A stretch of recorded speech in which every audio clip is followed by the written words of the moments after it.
शेतकऱ्यांच्या पिकांना देखील आता पावसाची मोठी प्रतीक्षा लागलेली आहे.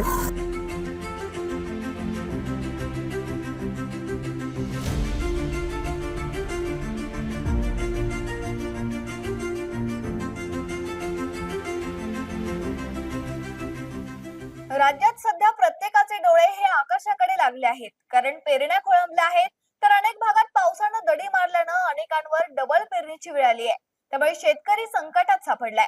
गेल्या काही दिवसात राज्यात वारे कमकुवत झाल्याने मान्सूनचा वेग मंदावला असून सध्या प्रशांत महासागरात सक्रिय होत असलेल्या एल निनोचा प्रभाव स्पष्टपणे दिसून येतोय. त्यामुळे पुढचे काही दिवस नेमके कसे राहणार आहेत याचा जरा अचूक अंदाज आपण घेणार आहोत. नमस्कार, मी निकिता. आपण पाहतायत LS मराठी. हवामान बदलामुळे पुढील 5 दिवस राज्यात पावसाचा मोठा ब्रेक असणार आहे. त्यानंतर म्हणजे 5 दिवसानंतर विदर्भ आणि मराठवाड्यात काही ठिकाणी तुरळक पावसाची शक्यता हवामान विभागाने वर्तवली आहे. राज्यातील सद्यस्थिती आणि हवामान खात्याच्या अंदाजानुसार मान्सूनच्या प्रवासात निर्माण झालेले हे अडथळे आणि पावसाने दिलेली ओढ यामुळे शेतकऱ्यांमध्ये चिंतेचं वातावरण निर्माण झालंय. जुलै महिन्याच्या सुरुवातीला मान्सूनने महाराष्ट्रात दमदार पुनरागमन केलं होतं आणि जून महिन्यातील पावसाची काही प्रमाणात भरपाई देखील झाली होती. कोकण, मुंबई आणि लगतच्या घाट माथ्यावर मुसळधार ते अतिमुसळधार पाऊस झाला होता. त्यामुळे धरणांच्या पाणीसाठ्यात आणि भूजल पातळीत लक्षणीय वाढ झाली होती. मात्र हा उत्साह फार काळ टिकला नाही आणि मान्सून पुन्हा एकदा एका मोठ्या ब्रेक फेज मध्ये दाखल झालाय. हवामान अभ्यासकांच्या मते महाराष्ट्रासह संपूर्ण मध्य आणि उत्तर भारतात सध्या मान्सूनची सक्रियता खूपच कमी झाली आहे. मान्सूनने मुख्य बाण असणारे वारे आणि हवेचा कमी दाबाचा पट्टा कमकुवत झालाय. अरबी समुद्रातून आणि बंगालच्या उपसागरातून मान्सूनसाठी आवश्यक असणारी बाष्पयुक्त वाऱ्यांची आवक मंदावली आहे. याला मुख्य कारणीभूत एल निनोचा वाढता प्रभाव असल्याचं सांगितलं जात आहे. विषुववृत्तीय पॅसिफिक महासागरात समुद्राचे तापमान वाढत असल्याने जागतिक हवामान चक्रावर त्याचा थेट परिणाम होतो. एल निनोमुळे मान्सूनचे ढग विखुरले जातात आणि पावसाचे सातत्य तुटून दीर्घकाळ कोरडे हवामान राहण्याची शक्यता वाढते. परिणामी मान्सूनच्या गतीला ब्रेक लागला असून महाराष्ट्राच्या बहुतांश भागात पावसाऐवजी आता उन्हाचा चटका जाणवू लागलाय. 1 ते 8 जुलैपर्यंत जो काही पाऊस पडला आहे तो एका सिस्टममुळे पडला होता. म्हणजेच कमी दाबाचं क्षेत्र बंगालच्या उपसागरामध्ये तयार झालं होतं आणि त्याचबरोबर आपली जी कोकण किनारपट्टी आहे तिथे एक द्रोणीय रेषा, ज्याला आपण ऑफशोअर ट्रफ असं म्हणतो, ती पण होती.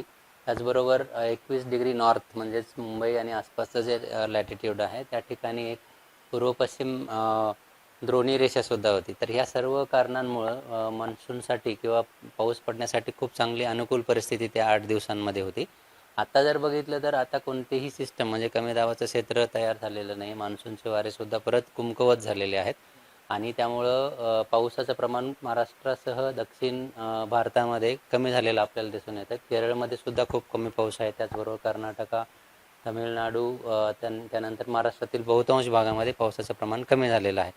आणि जर फोरकास्टचं जर विचाराल किंवा अंदाजाचं जर विचाराल तर येणारे 5 ते 7 दिवस महाराष्ट्रामध्ये खूप चांगल्या पावसाची शक्यता किंवा मुसळधार पाऊस पडेल अशा प्रकारचा पावसाची शक्यता कमी आहे.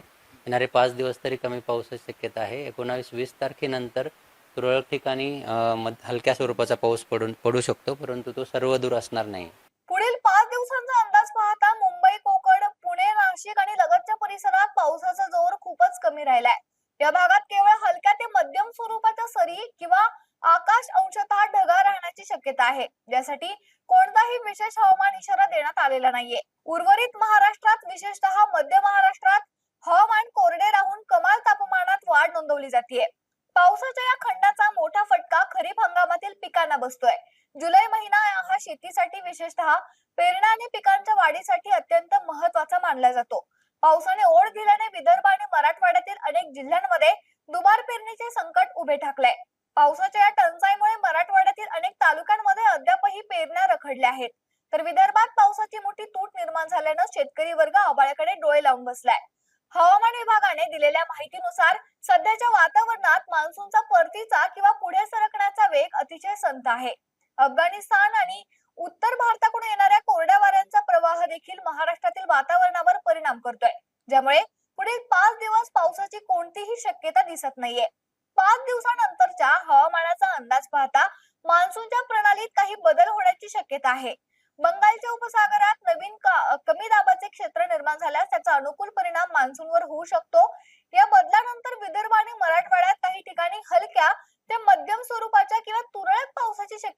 वर्तवण्यात आली आहे. मात्र हा पाऊस संपूर्ण क्षेत्राला व्यापणारा आणि पिकांना जीवनदान देणारा मुसळधार पाऊस असेल का, याबद्दल हवामान तज्ञांनी साशंकता व्यक्त केली आहे.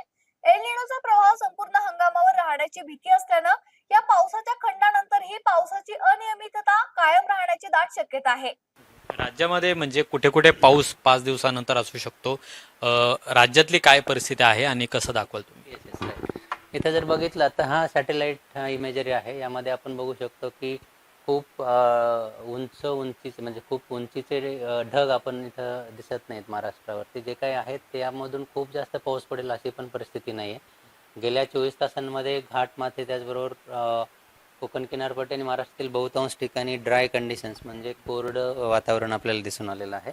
येणाऱ्या 5 दिवसांचा जर आपण अंदाज बघितला तर महाराष्ट्रातील बहुतांश ठिकाणी आपण बघू शकतो की ग्रीन कलर आहे. त्याचाच अर्थ असा आहे की या ठिकाणी कोणत्याही प्रकारच्या मुसळधार पावसाची शक्यता नाही. काही ठिकाणी आपण हे विजेचे चिन्ह दिसतंय म्हणजे तुरळक ठिकाणी विजेच्या कडकडाटासह पाऊस पडू शकतो, परंतु तो सर्वदूर नसणार आहे.